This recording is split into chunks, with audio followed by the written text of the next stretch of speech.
आप सभी को गुड मॉर्निंग। आज हम बात करने वाले हैं। आज का हमारा टॉपिक होगा समास। आज हम इस क्लास में बात करेंगे समास के बारे में।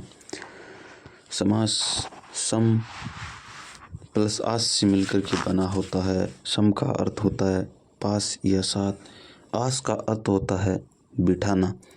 समास की हम लोग परिभाषा देखते हैं। आज की इस क्लास में हम समास के सामान्य जानकारी के बारे में पढ़ेंगे। उसके बाद हम अगली क्लास में हम इसके भेदों के बारे में पढ़ेंगे। आज की हमारी ये क्लास है वो समास के बारे में रहेगी।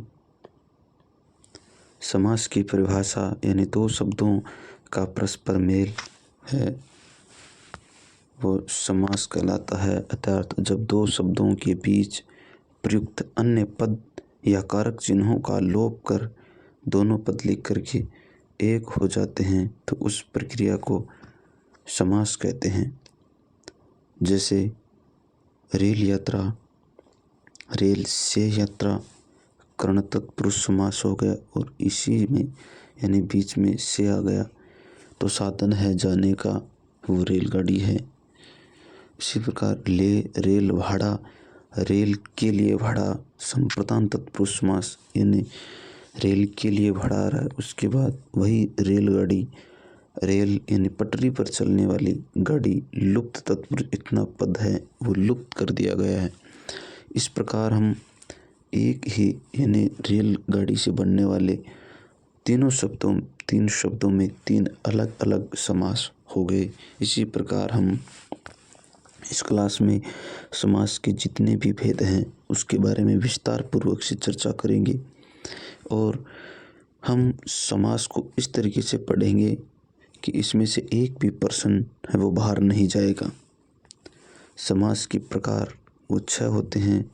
6 कौन कौन से होते हैं? नंबर 1 अव्ययभाव समास, द्विगु समास, तीसरा क्रमधारय समास, चौथा है तत्पुरुष समास, पांचवा द्वंद्व समास, छठा बहुव्रीहि समास। यानी समास के कुल 6 भेद होते हैं। 6 भेदों के बारे में हम विस्तार पूर्वक से चर्चा करेंगे और एक भी प्रश्न हमारी इस क्लास में पढ़ाए हुए से बाहर नहीं जाएगा। पद की प्रधानता के आधार पर समास को वो 4 भागों में विभाजित किया जाता है। पद की प्रधानता के आधार पर 4 भागों में विभाजित किया जाता है। नंबर 1 पहला पद प्रधान में अव्यय भाव समास आता है और नंबर 2 दूसरे पद प्रधान के अंदर द्विगु समास, कर्मधारय समास और तत्पुरुष समास आ जाएगा। तीसरा भाग के अंदर है वो दोनों पद प्रधान आते हैं और दोनों पद प्रधान में द्वंद्व समास होता है। चौथा भाग है अन्य पद प्रधान यानी कोई भी पद प्रधान नहीं होता है जिसका वो होता है बहुव्रीहि समास।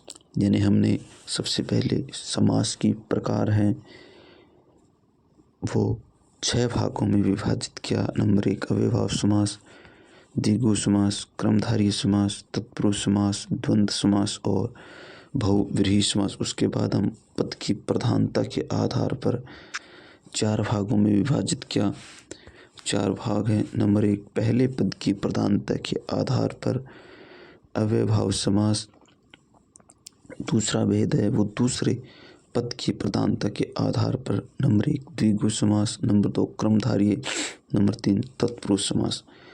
तीसरा भेद है वो है दोनों पदों की प्रधानता के आधार पर वो जिसके दोनों पद प्रधान हो वो होगा द्वंद्व और अन्य पद प्रधान के अंदर बहुव्रीहि समास अब हम पहला पद प्रधान इसके एक एक उदाहरण देखते हैं। पहला पद प्रधान जैसे प्रतिदिन लिख दिया, यानी हर दिन या दिनों दिन, यानी इसका प्रति है, ये पहला पद है और ये प्रधान है। इसका पहले पद के ऊपर ही पूरा वाक्य का अर्थ टिका हुआ है। उसी प्रकार दूसरा, पहले पद प्रधान के बाद हम दूसरे पद प्रधान की ओर देखते हैं।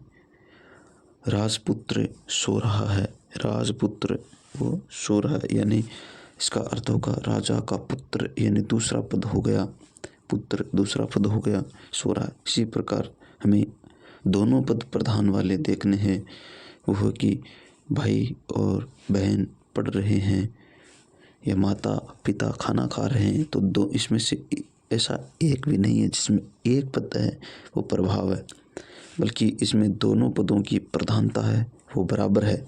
तो इसका मतलब दोनों पद प्रधान हो जाएंगे। उसके बाद हम अन्य पद प्रधान की बात करते हैं। जैसे वह तो पूरा नकटा है। अब नकटाई, नाक, तनकटा दोनों का अर्थ ही अलग है, यानी बेशरम, अन्य अर्थ के लिए प्रधान आ रहे, अन्य पद प्रधान हो गया।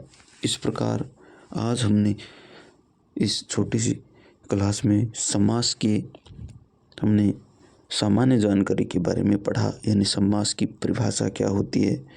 उसके बाद हमने 3 उदाहरण देखे। उसके बाद हमने सामान्य जानकारी के अंदर समास के कुल भेद, कुल प्रकार 6 प्रकार के बारे में देखा। उसके बाद हम पद की प्रधानता के आधार पर 4 भागों में विभाजित किया और उसकी पद की प्रधानता के आधार पर हमने चारों पदों के उदाहरण देखे। इस प्रकार हम आज की इस क्लास में इतना ही। आगे की चर्चा हम करेंगे अगली क्लास में। तब तक के लिए आप सभी को धन्यवाद।